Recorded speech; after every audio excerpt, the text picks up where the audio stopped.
ആകാശവാണി.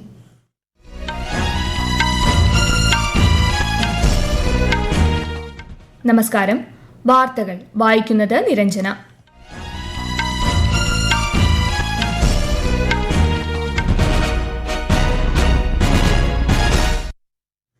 പ്രധാന വാർത്തകൾ.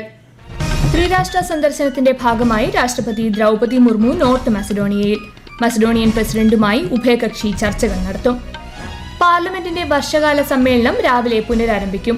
നീറ്റ് ഉൾപ്പെടെയുള്ള വിഷയങ്ങളിലെ പ്രതിപക്ഷ പ്രതിഷേധത്തിൽ ഇന്നലെ ഇരുസഭകളും തടസ്സപ്പെട്ടു. യുക്രൈൻ തുറമുഖത്ത് കപ്പലിന് നേരെയുണ്ടായ ആക്രമണത്തിൽ മലയാളി ഉൾപ്പെടെ 4 ഇന്ത്യൻ പൗരന്മാർ മരിച്ചു. ആക്രമണത്തെ അപലപിച്ച് വിദേശകാര്യ മന്ത്രാലയം. ഡെങ്കിപ്പനിക്കെതിരെയുള്ള ഇന്ത്യയുടെ പോരാട്ടത്തിൽ നിർണായക നാഴികക്കല്ല്.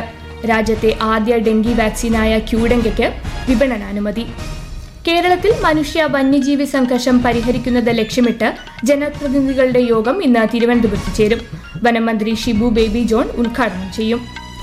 മസ്കറ്റിൽ നടക്കുന്ന FIH youth hockey 5S Asian ചാമ്പ്യൻഷിപ്പിൽ ഇന്ത്യൻ സബ് ജൂനിയർ പുരുഷ വനിതാ ടീമുകൾക്ക് തകർപ്പൻ തുടക്കം. വാർത്തകൾ വിശദമായി. ത്രിരാഷ്ട്ര സന്ദർശനത്തിന്റെ 2ാം ഘട്ടത്തിൽ രാഷ്ട്രപതി ദ്രൗപദി മുർമു നോർത്ത് മസഡോണിയയിലെത്തി. മസഡോണിയൻ പ്രസിഡന്റ് ഗോർദാന സിൽജനോസ്ക ദാവ്കോവയുമായി രാഷ്ട്രപതി ഉഭയകക്ഷി ചർച്ചകൾ നടത്തും.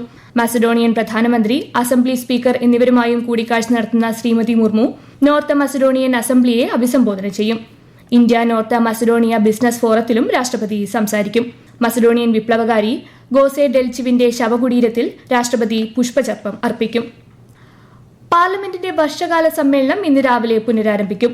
നീറ്റ് ചോദ്യപേപ്പർ ചോർച്ച ഉൾപ്പെടെ വിവിധ വിഷയങ്ങളിൽ പ്രതിപക്ഷ പ്രതിഷേധം ശക്തമായതിനെ തുടർന്ന് സമ്മേളനത്തിന്റെ ആദ്യ ദിനമായ ഇന്നലെ ഇരുസഭകളും പ്രക്ഷുബ്ധമായി.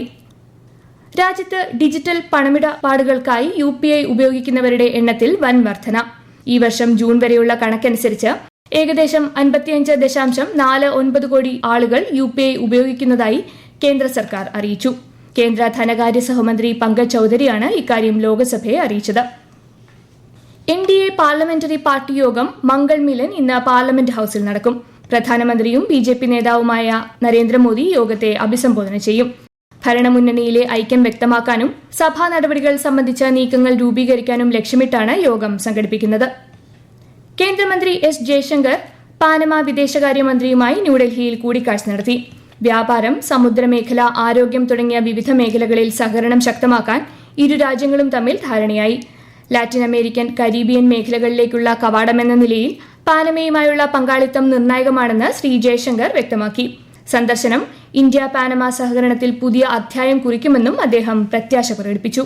We hope that your visit will further strengthen our relationship across all domains. We had met recently during the 5th India-SICA ministerial meeting, which the two of us had co-chaired. Your current visit builds on the momentum of high-level exchanges that we've had, and I believe that both our governments, both our leaders are very keen at deepening and widening our partnership. യുക്രൈനിലെ Odessa തുറമുഖത്ത് MV Gordon Leo എന്ന കപ്പലിന് നേരെയുണ്ടായ ആക്രമണത്തെ India അപലപിച്ചു. സംഭവത്തിൽ 4 Indian പൗരന്മാർ കൊല്ലപ്പെടുകയും ഒരാൾക്ക് ഗുരുതര പരിക്കേൽക്കുകയും ചെയ്തു. 17 ജീവനക്കാരാണ് കപ്പലിലുണ്ടായിരുന്നത്. യുക്രൈനിലെ സാഹചര്യം സൂക്ഷ്മമായി നിരീക്ഷിച്ചു വരികയാണെന്നും ദുരന്തബാധിതർക്ക് സാധ്യമായ എല്ലാ സഹായവും ഉറപ്പാക്കുമെന്നും വിദേശകാര്യ മന്ത്രാലയം അറിയിച്ചു. യുക്രൈൻ തീരത്ത് ചരക്ക് കപ്പലിന് നേരെയുണ്ടായ ആക്രമണത്തിൽ കൊല്ലപ്പെട്ടവരിൽ മലയാളിയും. കാസർഗോഡ് വെള്ളരിക്കുണ്ട് സ്വദേശിയായ നാവികൻ അഖിൽ ജോയനാണ് മരിച്ചത്. അവധിക്കെത്തിയ അഖിൽ 1 മാസം മുമ്പാണ് തിരികെ പോയത്.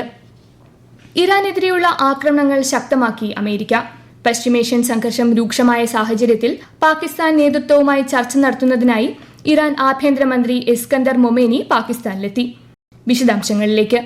ഹോർമുസ് കടലിടുക്കിൽ വാണിജ്യ കപ്പലുകൾക്ക് നേരെയുള്ള ആക്രമണം തടയാൻ ഇറാന്റെ സൈനിക ശേഷി ദുർബലപ്പെടുത്തുമെന്ന് US സെൻട്രൽ കമാൻഡ് അറിയിച്ചു. അതേസമയം ഇറാൻ പ്രദേശങ്ങളിലുണ്ടായ US ആക്രമണങ്ങൾക്ക് മറുപടിയായി ബഹ്റൈനിലെയും കുവൈറ്റിലെയും US സൈനിക കേന്ദ്രങ്ങൾക്ക് നേരെ മിസൈൽ, ഡ്രോൺ ആക്രമണങ്ങളിലൂടെ തിരിച്ചടി നൽകിയതായി ഇറാന്റെ ഇസ്ലാമിക് റവല്യൂഷണറി ഗാർഡ് ഖോർ അവകാശപ്പെട്ടിരുന്നു. സിവിലിയൻ അടിസ്ഥാന സൌകര്യങ്ങളെ ലക്ഷ്യമിട്ടുള്ള ഇറാന്റെ തുടർച്ചയായ ആക്രമണങ്ങളെ ബഹ്റൈൻ വിദേശകാര്യ മന്ത്രാലയം അപലപിച്ചു. അതിനിടെ ഹോർമുസ് കടലിടുക്കിൽ UAE തീരത്തിന് സമീപം വീണ്ടും കപ്പലിന് നേരെ ആക്രമണമുണ്ടായതായി ബ്രിട്ടീഷ് സൈന്യം അറിയിച്ചു.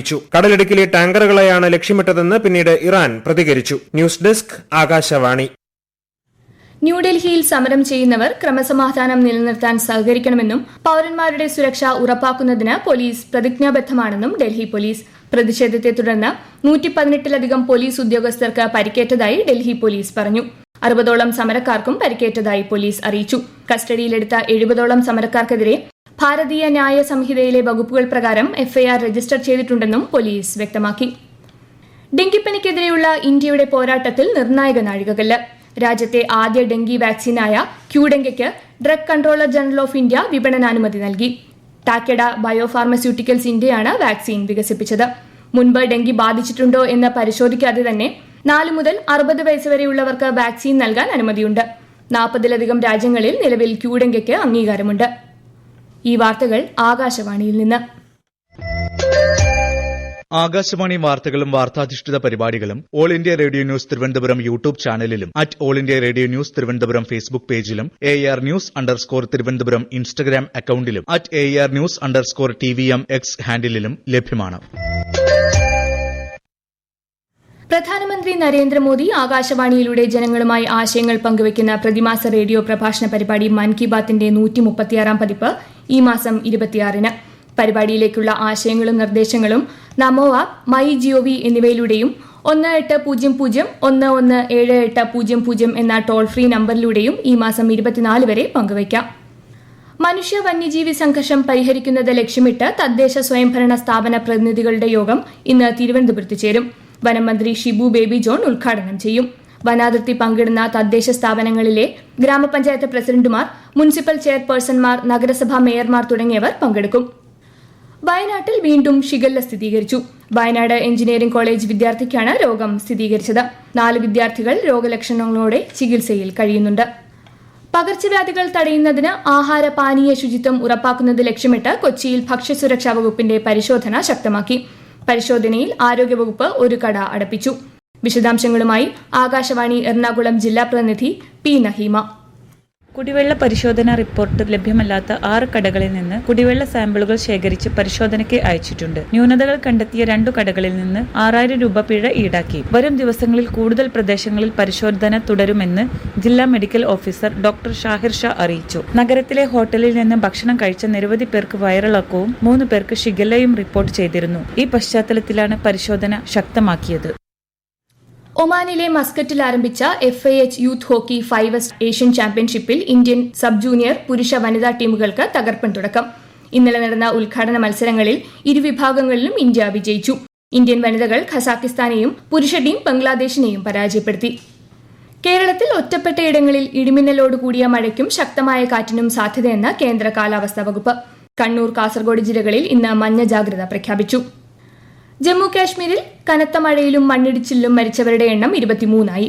മഴക്കെടുതിയിൽ ഇന്നലെ 11 പേർക്കാണ് ജീവൻ നഷ്ടമായത്. പ്രളയബാധിത മേഖലയായ രജൌരി, പൂഞ്ച് എന്നിവിടങ്ങളിൽ 7 പേരെ കാണാതായിട്ടുണ്ട്. മഴ തോരാതെ നിന്ന് പെയ്യുന്ന സാഹചര്യത്തിൽ രക്ഷാപ്രവർത്തനങ്ങൾ പ്രതികൂലമായി ബാധിക്കപ്പെടുന്നുണ്ട്. ഈ വർഷത്തെ ലോകമാന്യ തിലക് ദേശീയ പുരസ്കാരം ദേശീയ സുരക്ഷാ ഉപദേഷ്ടാവ് അജിത് ഡോവലിന്. ഇന്ത്യയുടെ ദേശീയ സുരക്ഷ, ഭീകരവിരുദ്ധ പ്രവർത്തനങ്ങൾ എന്നിവയ്ക്ക് നൽകിയ സംഭാവനകൾ മുൻനിർത്തിയാണ് പുരസ്കാരം. ഓഗസ്റ്റ് 1-ന് ലോകമാന്യ തിലകിന്റെ ചരമവാർഷികത്തോടനുബന്ധിച്ച് പൂനെയിൽ നടക്കുന്ന ചടങ്ങിൽ അവാർഡ് സമ്മാനിക്കും. 1968 ബാച്ച് കേരള കേഡർ IPS ഉദ്യോഗസ്ഥനായ ഡോവൽ നിലവിൽ ഇന്ത്യയിൽ ഏറ്റവും കൂടുതൽ കാലം സേവനമനുഷ്ഠിച്ച ദേശീയ സുരക്ഷാ ഉപദേഷ്ടാവാണ്. വിരമിച്ച ഹൈക്കോടതി ചീഫ് ജസ്റ്റിസുമാർക്കും ജഡ്ജിമാർക്കുമുള്ള ആനുകൂല്യങ്ങൾ ഏകീകരിക്കുന്നതിന് വിദഗ്ധ സമിതി രൂപീകരിക്കാൻ കേന്ദ്ര സർക്കാരിനോട് ആവശ്യപ്പെട്ട് സുപ്രീംകോടതി. ചീഫ് ജസ്റ്റിസ് സൂര്യകാന്ത് അധ്യക്ഷനായ ബെഞ്ചാണ് ഉത്തരവിട്ടത്. ആനുകൂല്യങ്ങൾക്കുള്ള ഫണ്ട് കേന്ദ്രവും സംസ്ഥാനങ്ങളും തമ്മിൽ പങ്കുവയ്ക്കുന്നതിനുള്ള മാർഗനിർദ്ദേശങ്ങൾ ഉൾപ്പെടുത്തി 3 മാസത്തിനകം റിപ്പോർട്ട് സമർപ്പിക്കണമെന്നും നിർദ്ദേശമുണ്ട്. പ്രധാന വാർത്തകൾ വീണ്ടും. ത്രിരാഷ്ട്ര സന്ദർശനത്തിന്റെ ഭാഗമായി രാഷ്ട്രപതി ദ്രൗപദി മുർമു നോർത്ത് മസഡോണിയയിൽ. മസഡോണിയൻ പ്രസിഡന്റുമായി ഉഭയകക്ഷി ചർച്ചകൾ നടത്തും. പാർലമെന്റിന്റെ വർഷകാല സമ്മേളനം രാവിലെ പുനരാരംഭിക്കും. നീറ്റ് ഉൾപ്പെടെയുള്ള വിഷയങ്ങളിൽ പ്രതിപക്ഷ പ്രതിഷേധത്തിൽ ഇന്നലെ ഇരുസഭകളും തടസ്സപ്പെട്ടു. യുക്രൈൻ തുറമുഖത്ത് കപ്പലിന് നേരെയുണ്ടായ ആക്രമണത്തിൽ മലയാളി ഉൾപ്പെടെ 4 ഇന്ത്യൻ പൗരന്മാർ മരിച്ചു. ആക്രമണത്തെ അപലപിച്ച് വിദേശകാര്യ മന്ത്രാലയം. ഡെങ്കിപ്പനിക്കെതിരെയുള്ള ഇന്ത്യയുടെ പോരാട്ടത്തിൽ നിർണായക നാഴികക്കല്ല്. രാജ്യത്തെ ആദ്യ ഡെങ്കി വാക്സിനായ ക്യൂഡെങ്കയ്ക്ക് വിപണനാനുമതി. കേരളത്തിൽ മനുഷ്യ വന്യജീവി സംഘർഷം പരിഹരിക്കുന്നത് ലക്ഷ്യമിട്ട് ജനപ്രതിനിധികളുടെ യോഗം ഇന്ന് തിരുവനന്തപുരത്ത്. വനം മന്ത്രി ഉദ്ഘാടനം ചെയ്യും.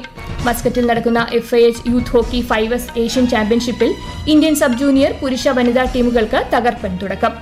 വാർത്തകൾ കഴിഞ്ഞു. അടുത്ത വാർത്താ പ്രക്ഷേപണം ഉച്ചയ്ക്ക് 12:30.